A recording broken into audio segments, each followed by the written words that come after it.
क्यों एक्टिव नहीं था कवच सिस्टम? रेल हादसे पर आमने सामने सीएम ममता और रेल मंत्री।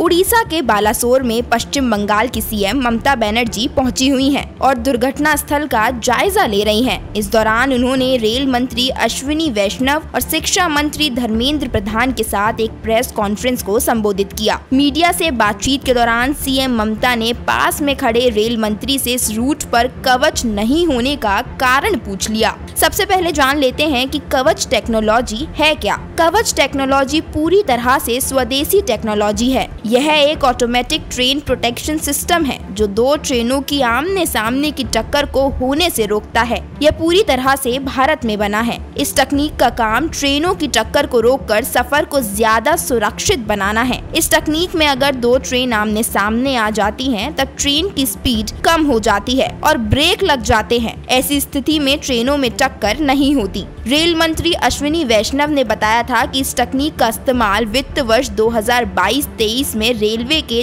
2000 किलोमीटर के नेटवर्क में किया जाएगा। आती है तो पीछे वाली ट्रेन में तुरंत कवच उसमें स्पीड कम कर देगा और उसमें ब्रेक लगा देगा।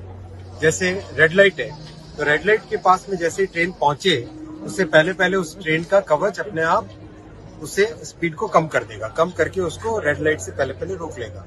कोई गेट आ रहा है तो उस गेट के पास जैसे ही ट्रेन पहुंचे, बाई चांस अगर ड्राइवर ने विसल नहीं बजाई तो भी कवच उसमें ऑटोमेटिकली विसल बजा देगा। तो ये एक ऐसी फैसिलिटी है जिससे यात्रियों की सुरक्षा में बहुत ही बड़ा अब हुआ ये कि हादसे वाली जगह पर सीएम ममता जायजा लेने के लिए पहुंची हुई थी और वहां पर रेल मंत्री होने के नाते अश्विनी वैष्णव और गृह राज्य होने के चलते केंद्रीय मंत्री धर्मेंद्र प्रधान पहले से मौजूद थे। ममता के पहुंचने पर अश्विनी वैष्णव ने उनको रिसीव किया और घटनास्थल का मुआयना करने के लिए रेलवे के सीनियर अधिकारियों को उनके साथ भेजा। बाद में मीडिया को संबोधित करते समय दोनों नेता साथ में खड़े रहे और इस दौरान रेल मंत्री और सीएम ममता की हल्की नोकझोंक भी हुई। ममता बनर्जी ने मीडिया से कहा कि वह उड़ीसा सरकार के साथ समन्वय बनाकर काम कर रहे हैं। उन्होंने कहा, हमने डॉक्टर और एम्बुलेंस भेजी है और इनमें एंटी कोलिजन डिवाइस नहीं लगी थी। जिसकी जान चली गई वो जिंदगी वापस नहीं मिलेगी, इसलिए अब रेस्क्यू पर फोकस किया जाना चाहिए।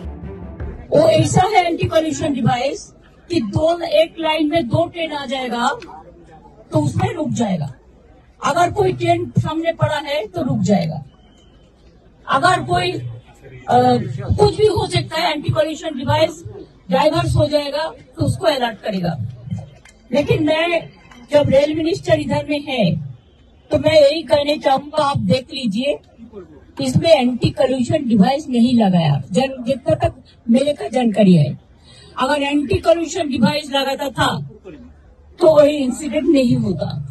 अगर जो हो गया है, जिसका प्राण चला गया है, उसको जिंदगी तो नहीं मिलेगा। लेकिन अभी हमारा काम है rescue operation, restoration of the normalcy. Rail मंत्री अश्विनी वैष्णव को निशाना साधते हुए ममता बनर्जी ने कहा कि रेलवे में कोऑर्डिनेशन की कमी है। बता दें कि कैमरे के सामने रेल मंत्री और ममता बनर्जी के बीच मृतकों के आंकड़े और रेस्क्यू ऑपरेशन को लेकर टोका टोकी भी हुई। सीएम ममता बनर्जी का कहना था कि 3 बोगियों में अभी भी लोग फंसे हुए हैं, जबकि रेल मंत्री ने इस बात को गलत बताया और उनको वही जानकारी दी कि रेलवे अपना रेस्क्यू ऑपरेशन खत्म कर चुकी है। खैर, आपका क्या सोचना है इस बारे में? अपनी राय हमें कमेंट करके जरूर बताइएगा। वीडियो पसंद आई हो तो लाइक और शेयर करें और जुड़े रहें नियो इंडिया हेडलाइंस के साथ।